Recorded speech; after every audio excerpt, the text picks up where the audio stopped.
Amigos, muy buen día y bienvenidos a esta serie de resúmenes de libros que hemos venido haciendo aquí en la firma. El día de hoy quisiera comentarles sobre un libro llamado The Case Against Education. Este es un libro escrito hace algunos años, 2 o 3 años, por Brian Kaplan, un economista americano, profesor en varias universidades y pues que creo que nos trae un tema bastante interesante, bastante controvertido también, y es básicamente por qué la educación pudiera ser un concepto muy sobrevalorado, y más que la educación, los títulos educativos, ¿no? El autor nos dice que todo mundo coincidimos en que la educación genera valor para el individuo y para la sociedad, y este ha sido un argumento para que se inviertan miles de millones de dólares a nivel global en presupuestos públicos para la educación, las familias lo invierten en educación privada, pero él nos plantea la pregunta, ¿qué pasaría si este concepto realmente está mal entendido? No solamente sobrevalorado, pero también mal entendido en el sentido de que quizás puede ser una mala inversión para las familias, para el individuo y para la sociedad en los modelos educativos como los conocemos actualmente, ¿no? Eh, y digo que es un tema controversial porque sí, la realidad es que la educación para casi todo el mundo de manera universal, pues es un bien preciado, algo que se desea. Lo que nos dice el autor es que primero mucho de lo que se enseña en la escuela es realmente irrelevante en la vida real, ¿no? Y al final, como estudiantes, pasamos miles de horas muy valiosas, miles de horas del recurso más preciado, limitado y que no va a regresar que tenemos, que es el tiempo, ¿no? Desperdiciamos mucho tiempo estudiando cosas que no van a incrementar nuestra productividad, no nos van a hacer más competitivos y quizás ni siquiera van a enriquecer nuestras vidas en el largo plazo, ¿no? Entonces, ¿qué sentido tiene pasar estudiando todo esto? Y por otro lado, también le quitamos foco y le quitamos tiempo a cosas que pudieran ser el interés real de los alumnos, ¿no? O sea, realmente que ellos encontraran y persiguieran lo que realmente los apasiona, en lugar de tener que dedicarle tiempo a estudiar un programa académico predefinido que quizás no tiene mucho que ver con sus intereses, ¿no? En segundo, también nos dicen que los programas académicos normalmente quedan desactualizados muy rápidamente y las instituciones educativas a todos los niveles normalmente tardan mucho tiempo en ajustarse a la realidad. Esto por burocracia, por procesos internos, por política, por N número de razones, hace que los estudiantes terminen estudiando cosas en programas ya desactualizados. Otra razón que nos da para reflexionar el autor es que nos dice que la escuela en general, pero la universidad en particular, nos da un falso sentido de seguridad, ¿no? Una, una falsa certeza de que obteniendo un título profesional ya automáticamente vamos a tener un mejor futuro. Y nos dice que esto es parcialmente cierto, pero no totalmente cierto, en el sentido de que obviamente tener un título universitario te da algunas mejores posibilidades de progreso o de avance, pero no es una garantía de nada, no es una garantía de nada, y menos hoy en el tipo de mundo que vivimos, ¿no? Nos dice que también nos crea la sensación falsa de que con que vayamos 4 o 5 años a la universidad ya tenemos la vida resuelta, y no nos pone a pensar que el proceso educativo es un proceso que tiene que durar toda la vida, ¿no? Sobre todo porque tenemos que aprender a reinventarnos varias veces en nuestra vida y quizás el casarnos con la idea de un título profesional, de una carrera profesional, hace que sea más difícil para nosotros más adelante reinventarnos, ¿no?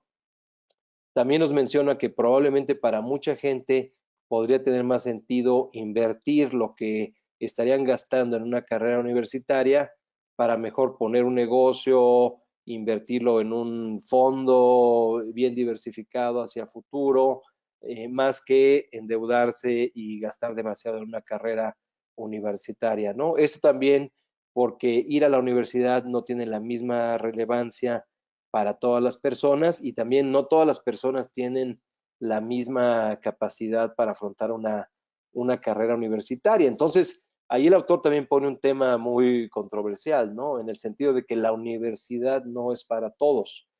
Nos dice el autor, la universidad tiene sentido, uno, si eres un buen estudiante, dos, si consigues tu título universitario en una escuela que no sea extraordinariamente cara, porque si es demasiado cara, lo más probable es que sea difícil después conseguir un trabajo que amortice esa inversión, ¿no?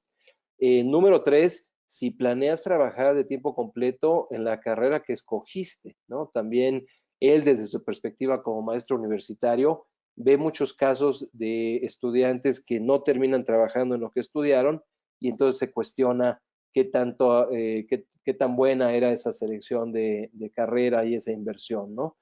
Y por último, también hay que preguntarse si la carrera que está seleccionando como estudiante es realmente rentable, ¿no? Y él pone el ejemplo de que las carreras en las áreas de ciencia, tecnología, ingeniería, matemáticas, esas son carreras que normalmente tienen trabajos muy bien pagados al momento de salir al mercado laboral, pero fuera de este ámbito de ciencia, tecnología, ingeniería y matemáticas, hay muchas carreras que jamás van a generar un payback. No se va a poder recuperar la inversión de lo que se gastó en la educación universitaria, ¿no?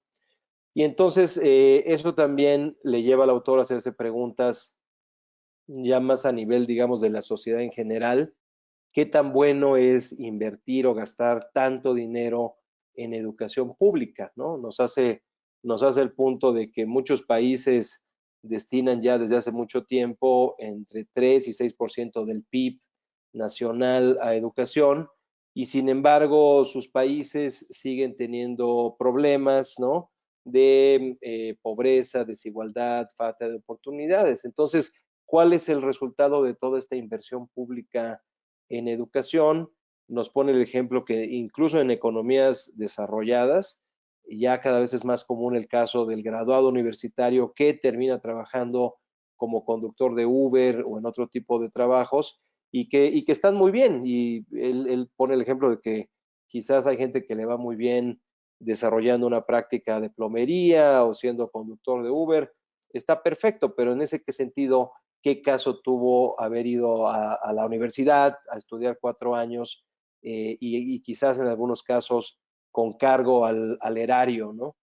Entonces, nos hace otro punto interesante que es el concepto de la inflación de credenciales, ¿no?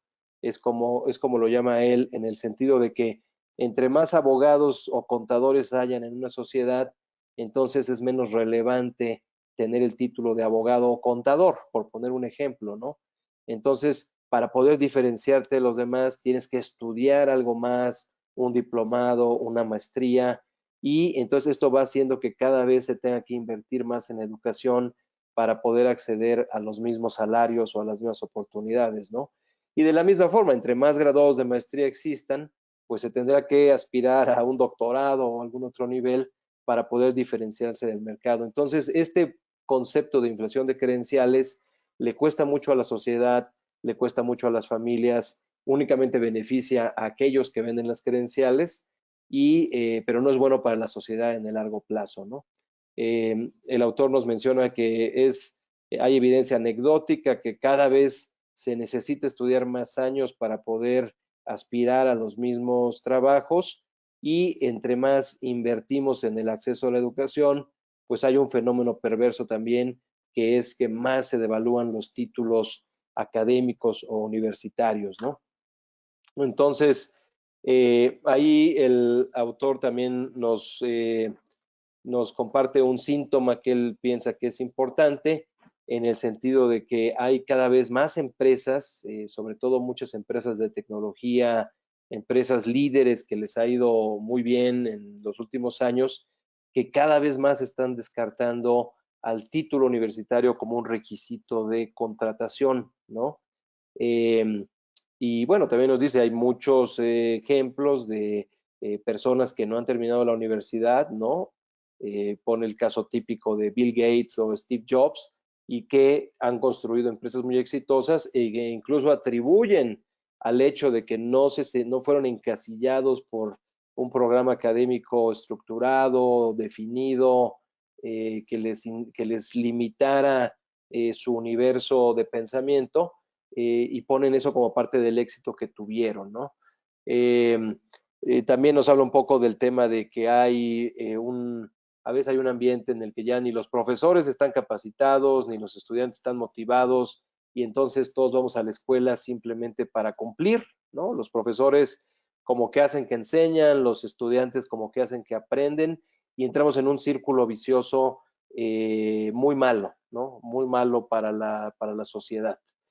En fin, algunas recomendaciones que nos da el autor sobre este panorama no tan positivo y optimista, ¿no? Sobre la educación.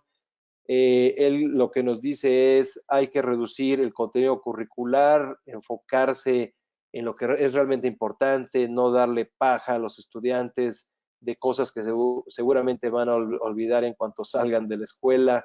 Hay que reducir el gasto público, reducir drásticamente el gasto público en educación. Este dinero puede tener un mejor rendimiento en otras cosas, por ejemplo, salud, pero para empezar podemos cortar el gasto y reducir impuestos, ¿no? Evitar la sobreoferta de graduados porque eso va a incrementar va a jugar en contra en el tema de oferta y demanda, y por el contrario, fortalecer opciones de educación vocacional, ¿no? No todo el mundo tiene que ser un abogado, no todo el mundo tiene que ser un contador. Hay educación práctica muy interesante, de corto plazo y que tiene un mejor retorno sobre la inversión, ¿no? Y también nos dice aceptar que también hay un tipo de educación que muchas veces es más efectiva que la educación formal o la educación universitaria, y esta es la capacitación en el trabajo, ¿no? E incluso hace una recomendación de quizás bajar la edad en la que los jóvenes pueden empezar a trabajar y tratar de que los jóvenes se incorporen en la fuerza laboral lo más rápido posible para que ahí mismo empiecen su desarrollo y su capacitación. Obviamente esto pues es un paradigma muy difícil de romper porque muchos años costó el proteger a la niñez y a los jóvenes con leyes que garantizaran que no tuvieran que trabajar tan jóvenes, pero el autor hace un llamado a revisar eso, a que quizás la mejor escuela es que los jóvenes se incorporen rápidamente a la fuerza laboral. También nos habla sobre la importancia de incrementar el acceso a Internet para fomentar la autoeducación, ¿no? A través de la tecnología.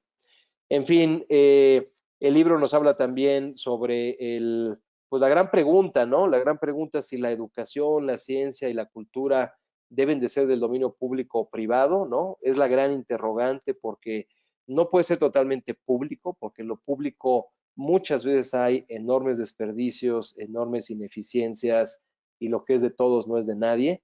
Y tampoco puede ser totalmente privado, porque lo privado está enfocado por naturaleza al retorno sobre la inversión, al payback rápido. Entonces tiene que ser una mezcla, y pocos países, creo, han llegado a la mezcla adecuada, ¿no? En fin, es un libro interesante, con una perspectiva diferente, muchas veces controversial, pero amigos, creo es un tema que hay que cuestionarnos a nivel global en países como México, muchos países de Latinoamérica. Sabemos de los desperdicios que hay en educación, sabemos de los desperdicios que hay en el gasto público en muchas cosas, incluyendo educación, sabemos del rol que han jugado los sindicatos en hacer todo menos educar a los jóvenes. Entonces, creo que son puntos importantes a tocar, y yo espero que este libro pues les abra la atención y el apetito para un tema que es muy importante para nuestros hijos, las siguientes generaciones y la construcción de este país. Muchísimas gracias.